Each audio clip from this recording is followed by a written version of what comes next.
Sai Ram,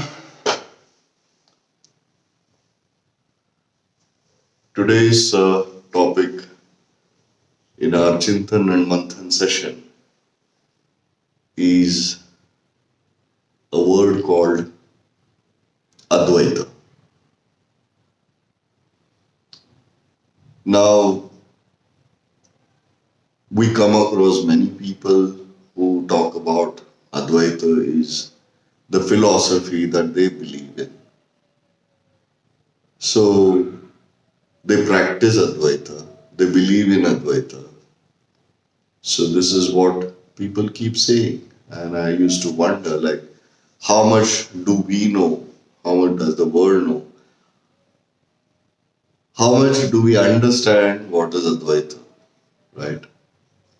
There are two things to this. One, it's nice to agree, it's nice to accept, it's nice to believe in something.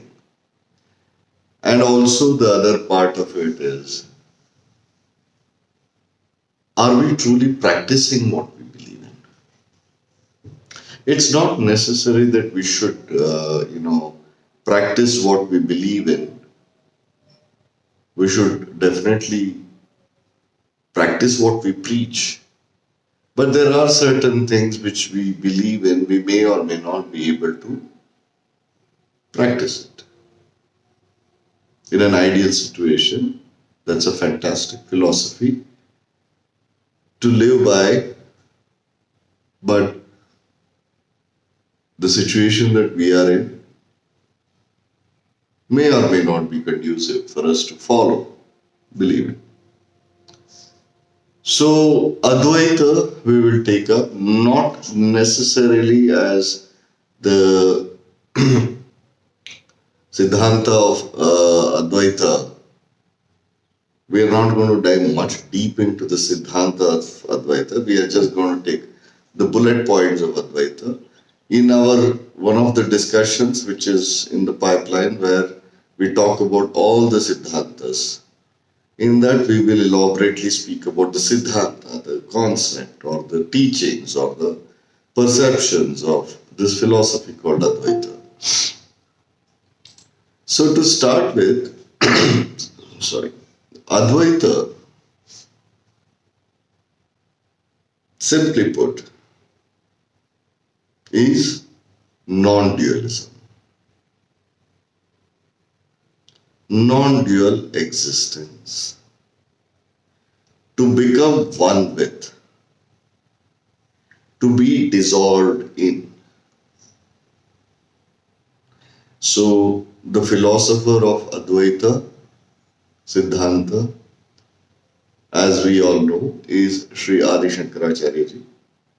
He was the one who gave this Advaita philosophy to the world. But is he the one who found Advaita? Was he a founder of Advaita philosophy? No. Advaita philosophy predates Adi Shankaracharya. Advaita philosophy is what has been mentioned in Ashtavakra Gita. Ashtavakra, one of the greatest sages, guru of Raja Janaka, father of Sita.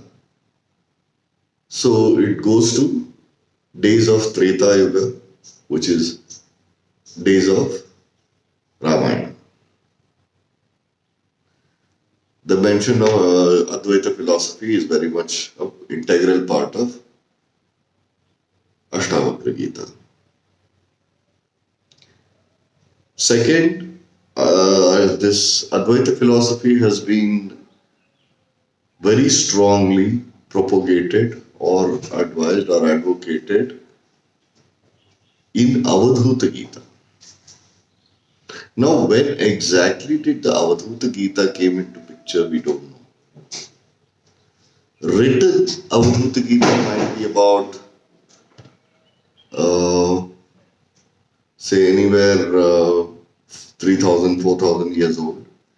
But it, as a Smruti and Stuti, that is recitation and remembrance, Avadhuta Gita is very, very ancient. Avadhuta Gita is something which has been said by Sri Dattatreya. Avadhuta Gita has come to the world by Sri Dattatreya. Now, this is the background of, our Advaita philosophy, where it originated and who was the propagator and who gave a proper name. We just want to quell this confusion that some people have this thought that Sri Adi Shankaracharya took away this thread of Advaita philosophy from Buddhism and he gave it a name Advaita, and then Advaita philosophy came to the in existence. That's why he's actually accused of stealing the philosophy from Buddhism, which is not the fact. So Advaita dates back to Ashtavakra and Avadhuta Gita. Now, having said all these things, let us talk about what is the philosophy of a yogi. What yogis believe in, right? Now we are all practitioners of yoga. We all are yogis and yoginis. Essentially, Raja Yogis, who are practitioners of Ashtanga Yoga prescribed by Sri Maharshi Patanjali, are all Advaitis. Non-dual existence. Yogis are by default, yogis of Raja Yoga or Ashtanga Yoga, if you look at it, they are by default Advaitis. We all are Advaitis by default. Bhakti yogis may or may not be Advaitis. Bhakti yogis might be Advaitis or also Dvaitis, believing in existence of dualism. So that is Dvaita Siddhanta. We'll stick to only Dvaita and Advaita for today. Dual existence, non-dual existence. Dvaita, Advaita. Right? So Bhakti yogis can be anything. Hatha yogis are more often are Advaitis.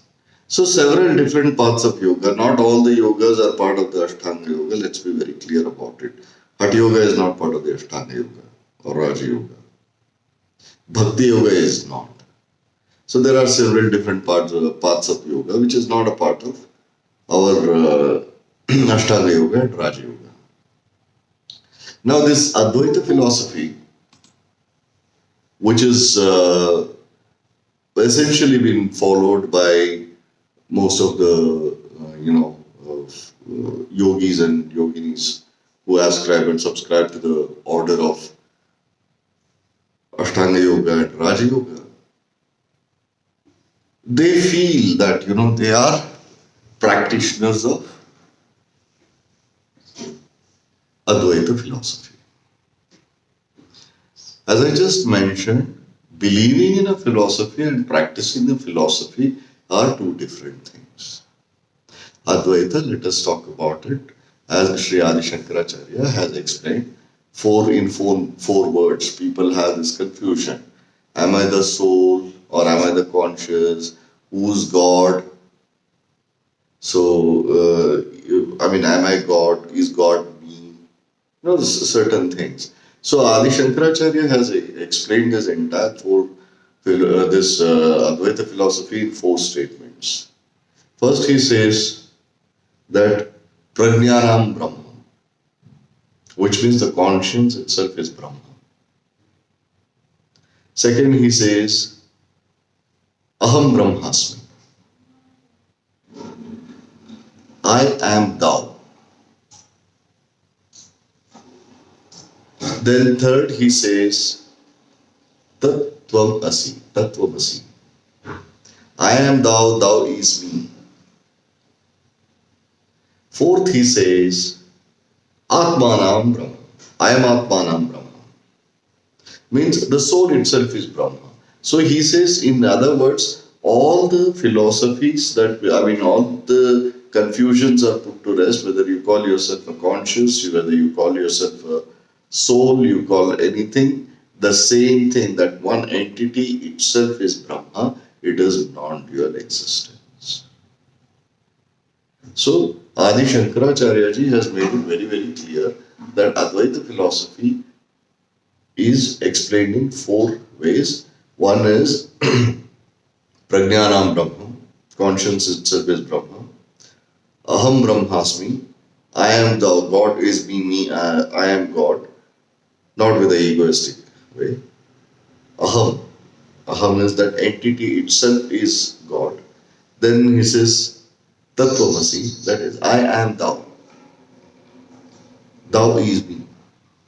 And then finally he says, I am Atmanam Brahma. The soul itself is a Brahma.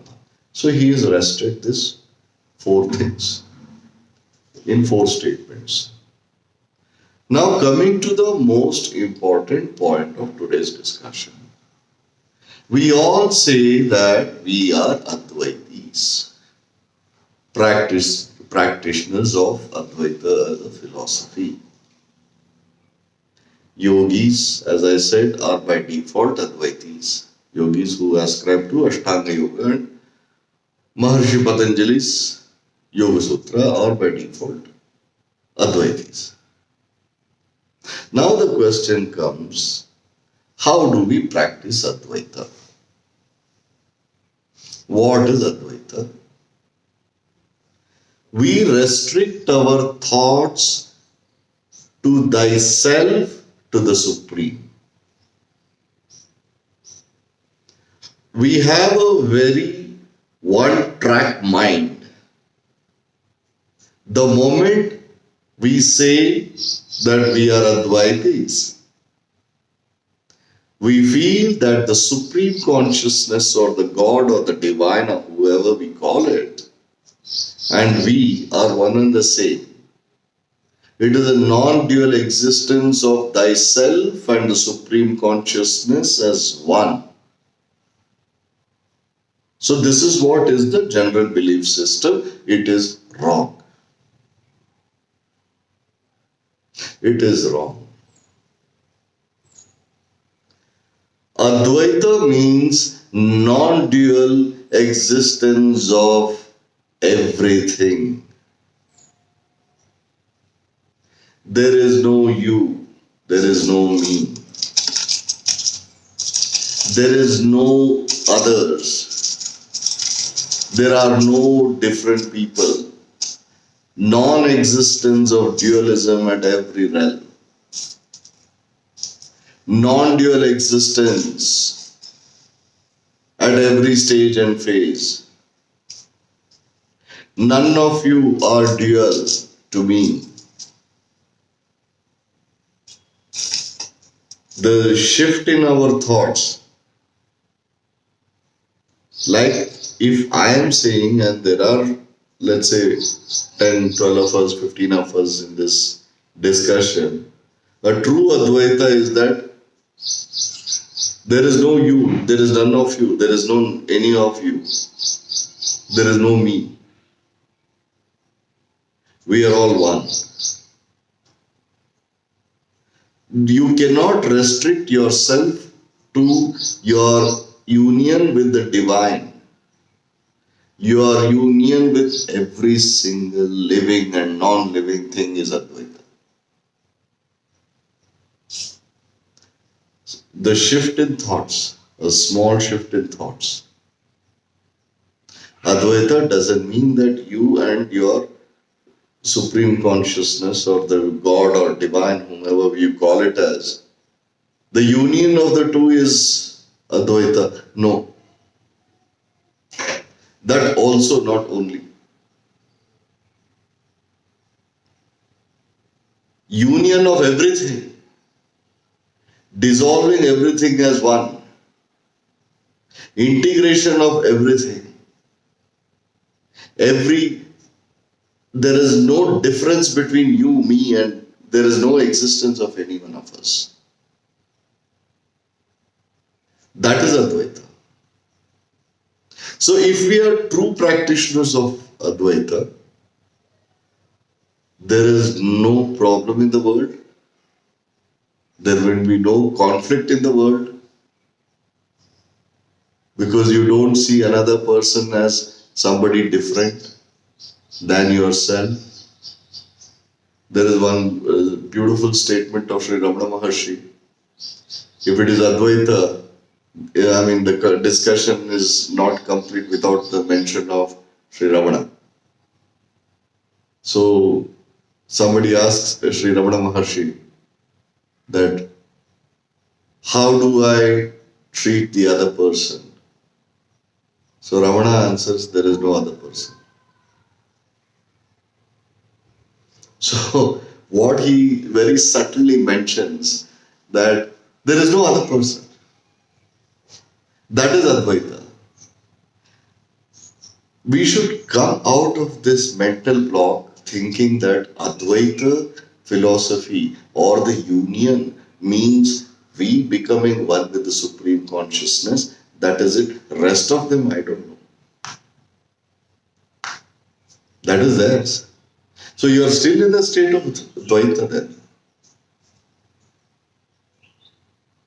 There is only one Supreme Consciousness. The same Supreme Consciousness is in the other person. Is the same Supreme Consciousness which is in me. Which is the same Supreme Consciousness which is may or may not be with the body. In the body.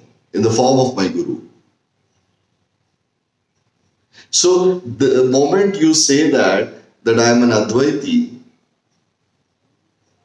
there is no you, there is no me, there is no anything, there is no other person. There is only one, which is Supreme Consciousness, which is Brahma. The little shift in our thoughts, in understanding, very simple, very small tweak in our thought. There is no you, there is no me. There is only one. That union of everything is Advaita. How are you going to treat the other person? Philosophically or in a story time, we hear people saying that you treat the other person like the way you treat yourself. These are all things fine. But Ramana gives a very straight, blunt answer. There is no other person. There is no other person at all. That is Advaita. So now we should ask ourselves, are we truly practitioners of Advaita or do we just philosophically like it and understand it? Very, very simple change in our thoughts. How do we treat anybody else? How do we treat others? There is no others. How we treat others like we treat ourselves, still there is dualism. In your yogic path, when you attain a state of union of everything, then there is no difference between you and God. Then there is only Brahma. You don't exist as you. You exist as Supreme Consciousness, as a Brahma. The same thing, the Supreme Consciousness has made a mention or a statement. Ishavasim idam sarva. I am in every living and non-living things, non-living beings. Rather, the truth is that actual meaning of it is, I am every living and non-living being in this world, in this universe. So there is no dualism when the statement comes such that Ishavasim idam sarvam. Isha, the Supreme Consciousness, idam, is present sarvam, in everything, living, non-living things. So now do we ask ourselves, are we truly Advaitis? Or we love the philosophy of Advaita. We want to practice the philosophy of Advaita. But still we are in a state of understanding what is Advaita. This is stemming out of a conversation I had with a friend of mine this morning about this Advaita. What is Advaita? So the true meaning of Advaita is this: non-dual existence and unison and union of every living and non-living being. There is no you, there is no me, there is only one, which is Brahma. The same Brahma is you, the same Brahma is me. There is no you, there is no me, there is only one Brahma. So that is the true meaning of Advaita. Not restricting to you as an individual consciousness, and that individual consciousness's union with the Supreme Consciousness is Advaita, is a misconception. So this is all about, in few words, what is Advaita? And are we really Advaitis? Do we want to be Advaitis? Advaita is the supreme. It is very easy just to say that, I'm an Advaiti. Now tell me, are we Advaitis? There is someone right opposite to you, next to you, sitting next to you, or opposite to you, or you're in a public transport somewhere in the middle of every people and everything in a crowd. So when you see no difference, there is no distinction, there is no differentiation between you and everybody around you. When you see everything as one, at that point of time, if we say that yes, I'm an Advaiti, then it is true. Have to step out of this concept or a misconception that you as an individual consciousness don't see any difference between the Supreme Consciousness. We are one. Non-dual existence of individual consciousness to Supreme Consciousness is Advaita. No. Collective individual consciousness to the Supreme Consciousness, there is no difference. It is all the same. Every living and non-living is all one. Is Advaita. There are no individuals. There are nothing. Only Advaita. So this is the basic understanding, little difference, trying to come out of the misconception or misreading or misunderstanding of this philosophy called Advaita. Now, if anybody has any questions about Advaita, please ask. So, why I was just stating here. So, if everything is super consciousness, then why each of them through different karma, different janma? Your voice is not very audible. I have messaged in the chat box. The thing is, if everyone is part of same super consciousness, why each of us go through different karma? Why each of us take different janma? If it is all part of the same thing.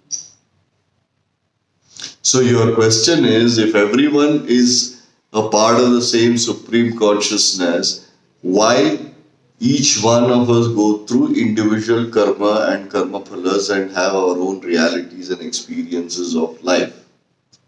Yeah. That's the question. Yes. Right? As I said, Advaita is a philosophy.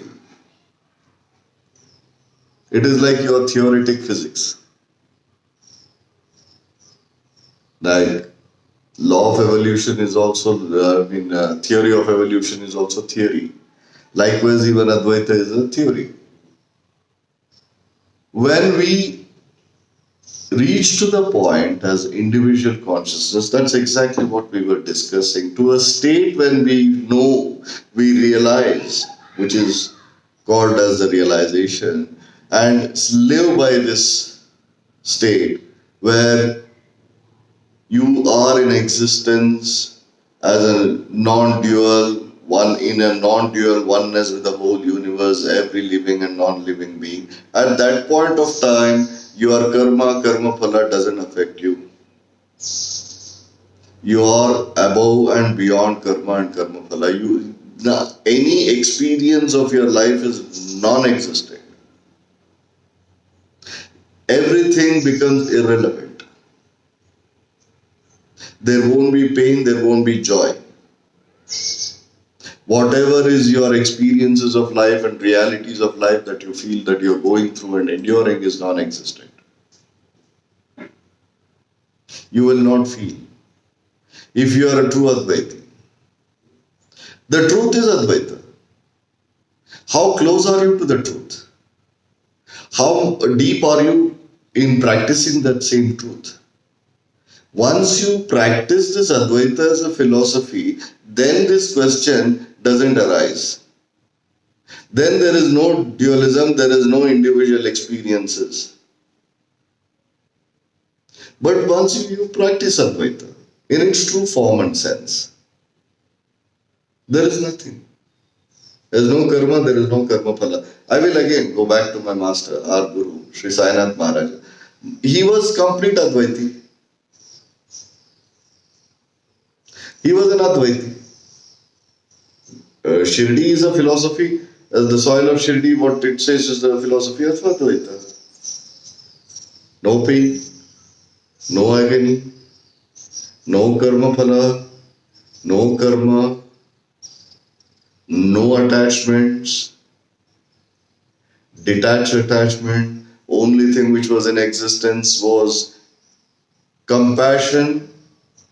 Compassion to the cause of universal necessity to uplift us, we the people. He was a complete practitioner of Advaita as a philosophy. He was Advaita himself. So when you are a true practitioner of Advaita, none of these things exist. Did Baba have karma? Karma phala, maya, moha, arishad vargas, kama, krodha, lobha, moha, mada, matsarya, none of these things. So when you are a true practitioner of Advaita, there is no karma phala which gets attached to you. The problem is we know the truth, we don't live by the truth. Truth is Advaita, we don't live by it. The moment you start living by it, yes, all these experiences and realities, karma phala is all irrelevant to you. Ascetic yogis and saints and sages and monks, they don't have any of these things. They're out of it. So tell me something. In Satcheta also, when Baba is interacting when people are coming to see him, there were instances where he scolded them. Sometimes he used to say, okay, you need to pay Dakshina because earlier you have forgotten all that thing. When a person who is a Advaiti, he's more into what I say, get into that Mauna sort of thing where he feels, okay, I am part of everything. Or everybody is part of me, right? No, I have read it where there were instances when he had felt, okay, a dog is hungry and he had asked Bai to prepare food and bring. He said it's all similar to me. What I feel and what the dog feels is the same. But at the same time, Baba, there were instances where he went, scolded people, all that thing. So why such thing happens? If it is living by that philosophy, there is only one. There is no another. I don't know whether I am able to articulate it. Let me articulate the question for you. What you're essentially saying is that Baba was living in a small dilapidated masjid in Shirdi. He used to interact with people, and then though he was, as I am saying, he was he was an Advaita himself. He was that philosophy, living philosophy itself. Despite that, he used to interact with people. Sometimes he used to admonish people, and sometimes he used to scold. Sometimes he used to pamper. Sometimes he used to say that cook this for such and such a person, take dakshina, this and that. Engaged in the worldly activities, day-to-day activities. That is the question. So where is the Advaita there? Correct? Yeah. Right? Did I put the question Yeah, properly? right. Perspective. Right. Perfect. So now let me answer. What he was trying to do in Shirdi, sitting in that small 300 square feet of dilapidated masjid all the time, he was trying to lift us to the state of Advaita. He was trying to bring us to the state of oneness with himself. In the process, for example, he tells everybody Advaita is the only philosophy, believe in it, follow that, you become one with me. That is all, and he keeps quiet. Will it happen? It won't happen. The order of Shirdi, the process of being from Dvaiti to Advaiti in the order of Shirdi, process is very beautiful.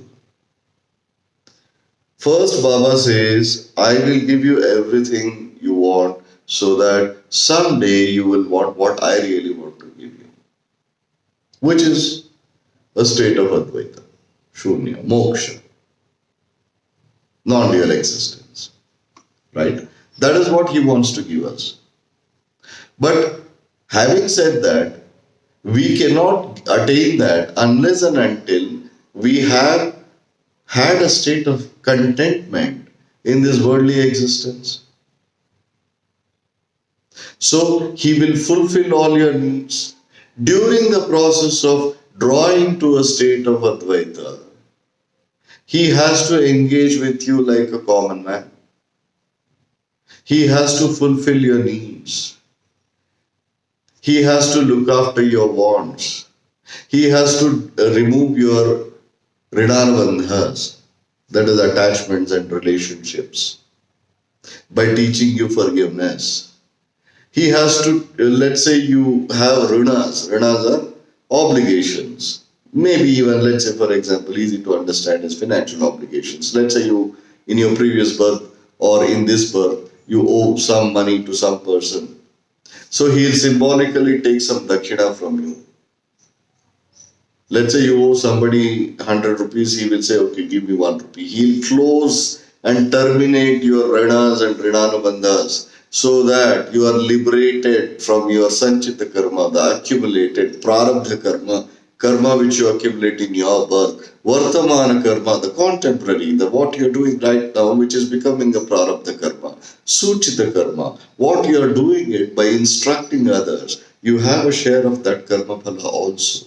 So in order to make sure that you are cleansing everything, you are liberating yourself from your sanchita karma, prarabdha karma, vartamana karma, suchita karma, and all sorts of karma, your attachments, your kama, krodha, lobha, moha, mada, matsarya, the lust, the anger, the greed, the attachment, the ego, and then jealousy, all these things is depleting. So in order to do that, he has to stoop down to our levels. He has to engage with us. The same thing I have several times in several videos I have said this one statement of Sant Kabir Das. Kabira khada bazar mein mange sab ki khair. Na kahu se dosti, na kahu se bair. I have no attachments. I have no enemies nor friends. I am standing in this marketplace, which is the world. And I wish good for everybody. When Kabira says that I wish good for everybody, it doesn't mean that only blessing and wishing good and keeping good. He'll ensure that you get good. Everybody gets good. Everybody gets what they want. Everybody gets their, attain a state of contentment, and they move towards salvation, union. So the engaging with the worldly, activities by the supreme consciousness, the master, is in order to liberate us. For us, he doesn't need anything. Baba's life, I'll tell you. Subah, morning he wakes up empty, pockets are empty, his hands are empty. He goes for bhikshas, he collects little bit of dakshina, some he buys firewood for dhuni, rest he distributes it to everybody. By evening his hands are empty. That is the life of a fakir. That was a practitioner of, he was Advaita himself. But he had to elevate us to his levels. Last one of the statements which Baba makes, he says that, blessed is he who has become one with me. To bring us to that state, he had to engage with us in a worldly manner. In a manner that we understand and satisfy ourselves. Basically, we attain a sense of contentment. So he did not take anything. And it is all superficial display of anger. He was not angry. He had nothing to gain or lose from anybody. From within, it was all a superficial thing. In the same thing which we call it as, leela, the play. Superficially, he used to be angry, he used to be happy, he used to be laughing, he used to feel bad, sad. It is all superficial. Deep within, he was calm like a deep ocean. But he had to engage with us. 1 plus 1 is 2, 2 plus 2 is 4. But when you're teaching your child, you climb down to the level of your child and you teach in a manner that you keep 2 coins and say this is 2 objects and say this is 1, and you add 1. What does this become is 2. Likewise, he had to stoop down to our levels so that he could elevate us to his level. Right? Hope it answers your question, Jyotiji. Yeah, thank you very much. It does. Anybody else? Any other questions about Advaita? Just a little, I think I have mentioned. Hanji, Harmeet ji, Bhaiya, it's easy said than practiced. Even though we understand Advaita and, even if we try to keep practicing it, I don't know, in all these years, I have never felt that oneness. And even though I want to experience that oneness, I really want that, I should see him in everybody and all. But whenever the situations come, I feel that it doesn't happen.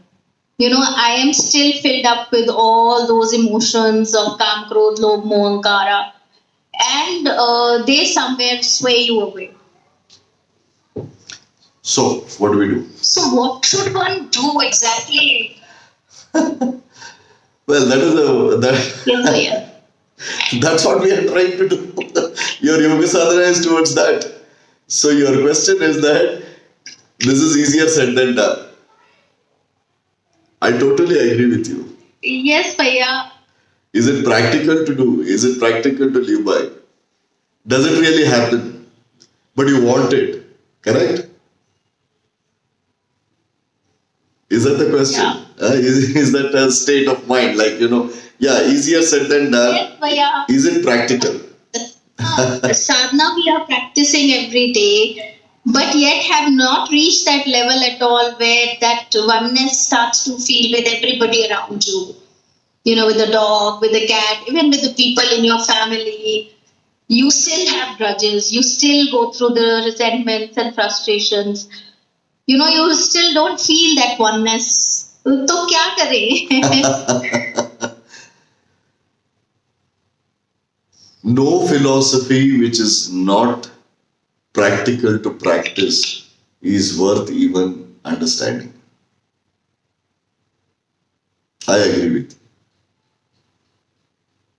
And if this philosophy is not possible to be practiced, I wouldn't have spoken about it. We Saipanthis are very practical people. We Shunya Kriya yogis, we yogis of the Shunya Kriya, we are very, very practical. We won't talk about anything unless it is doable. हम लोग फंडा देने में और फंडे लेने में interested नहीं है. हम लोग उससे हमें कुछ लेना देना नहीं है. अगर प्रैक्टिकल है, कर सकते हैं, कर पाएंगे, तभी बात करेंगे. Now, answering your question specifically, is a philosophy true? You tell me. As a concept, is it acceptable intellectually? Harvey ji. Yes, Bhaiya, it is true. So the Because philosophy- our entire Gurbani begins with oneness. Yes, Gurbani itself begins with oneness, right? So the philosophy is true. How to follow the philosophy, how to live by the philosophy, how to practice that. Your yoga sadhana, it is very broadly put. My question is, since how long have you been practicing this yoga in whichever? I don't discriminate between you, this yoga, that yoga, in whichever form. Maybe, I don't know, maybe 10 years, 5 years, 6 years, 10 years, 8 years, 2 years, 6 months, I don't know. Whatever the number of years. That doesn't matter. Unless and until your understanding is perfect. Now, when did somebody tell you that this is Advaita, this is the true Advaita? Before today, have you heard about the Advaita in this form ever? I'm asking Hamid ji. भैया सुनते तो बचपन से आ रहे हैं. हाँ, सुनते तो बचपन से आ रहे हैं, लेकिन ये जो मतलब क्लियरली कि अद्वैत का मतलब ये है कि रब और आप एक हो, आप में और रब में कोई अंतर नहीं है, वो हम सुनते आ रहे हैं. लेकिन this little bit of a tweak in your thoughts that you know there is no non-dual existence, there is no Harmin, there is no Ravindra, there is no Shomaji, there is no Savitri ji. That level of non-dualism. First of all, that has to sink into us. How to live by it, how to practice it, your Guru. I always सब जगह घूम फिर के वापस गुरु के पास ही आ जाते हैं. When we did this meditation in Shirdi, Yes, भैया. did you not experience nothingness? Yes, भैया, we did. Did you, at that point of time, I will ask you a few questions. You answer me if I'm not, answer me. Were you weren't you in a state of nirvichar samadhi? There were no thoughts? Yes, भैया. Were you not in a state of Yes. nirvikalpa samadhi where there were no desires at all? Yes, भैया. When you were sitting with so many people, we were about 11, 12 of us in the room, did you feel any difference between the other person and yourself? Even that dualism that the other person, maybe you are sitting with next to somebody, the difference, did that differentiation between you and the other person, did it even occur to you? Right, भैया. But when we No, let me also complete this. Let's complete this. Did you feel the dualism? No, भैया. For about a couple of hours, 1 hour or 2 hours, we were in blank and ekdam suspended, right? Yeah.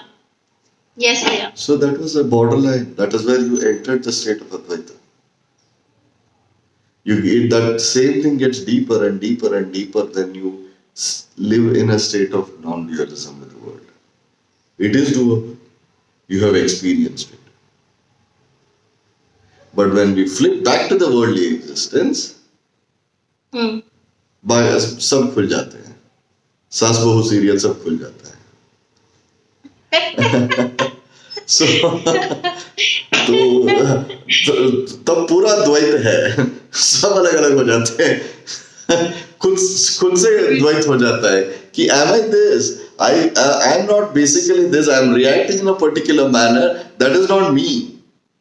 You know, division happens within us. To that extent, it gets into splits. But that is exactly why yoga sadhana, consistency, in a state of meditation, in a meditative state, for half an hour, 1 hour, that becomes 2 hours, 2.5 hours. What I've been saying, that we will get into a long meditative state.